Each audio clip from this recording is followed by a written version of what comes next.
வரும். என்ன அல்லாடி கொண்டு போய் என்ன இவங்களுக்கு இப்போ என்ன பண்ணி என்ன கண்டோம், என்ன செஞ்சு என்ன கண்டோம்? ஒரு நன்றி இல்லாதவங்க, ஒரு உணர்வு இல்லாதவங்க, ஒரு பாசம் இல்லாதவங்க, ஒரு அக்கறை இல்லாதவங்க, இந்த மாதிரி ஒருவேளை இந்த சத்தத்தை கேட்குற யாரோ ஒருத்தருக்கு அப்படி இருக்கலாம்.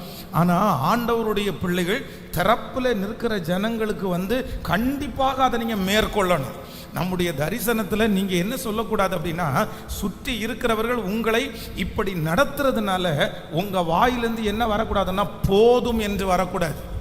இப்போ இந்த மனுஷனுக்கு என்ன வருது அப்படின்னா, போதும் போதும் என்னை தூக்கி கடலில் போடுங்க. உடனே அவங்க அத்தனை பேரும் இல்லை, உடனே அவன் கடலில் தூக்கி போடுங்கன்னு சொன்ன உடனே அவங்க எல்லாரும் கடலில் தூக்கி போடலை. பாருங்க, அவங்க இன்னும் பொருளை தான் தூக்கி போடுறாங்க. ஆனால் கடல் அவங்களுக்கு அமைதியாக இல்லை. திரும்ப சொல்கிறா, இல்லை என்ன தூக்கி போட்டதான் சரியாகும். பாருங்க,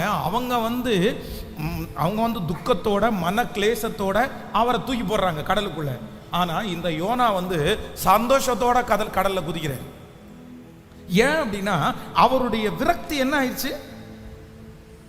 போதும், அவருடைய விரக்தி போதும். இந்த சத்தத்தை கேட்கிற யாரோ ஒருத்தர் யோனாவினுடைய அதே சிச்சுவேஷன்ல வந்திருக்கலாம்.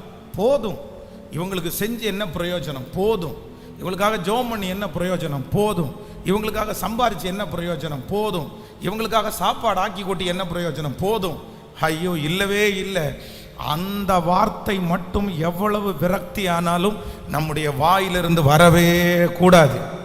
ஆபத்து காலத்தில் நீ சோர்ந்து போவாயானால் உன் பலன் குறுகிற்று என்று வேதம் சொல்கிறது. அப்படிதான் இருப்பார்கள், அப்படிதான் நடக்கும்.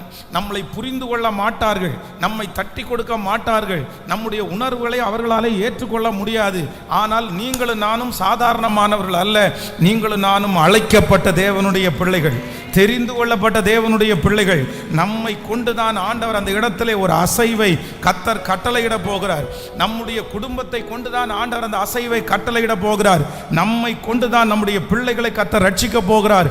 அதனாலே என்ன வந்தாலும் என்ன சொல்லக்கூடாது அப்படின்னு சொன்னா, போதும் ஆண்டவரேன்னு சொல்லக்கூடாது. போதும் ஆண்டவரேன்னு சொல்லக்கூடாது. தாங்கி கொள்கிற பலன் தாருங்க ஆண்டவரேன்னு சொல்லலாம். சகிக்கிறதுக்கு பலன் தாங்க ஆண்டவரேன்னு சொல்லலாம். முன்னேறி செல்கிறதற்கு கிருபை தாருங்க ஆண்டவரேன்னு சொல்லலாம்.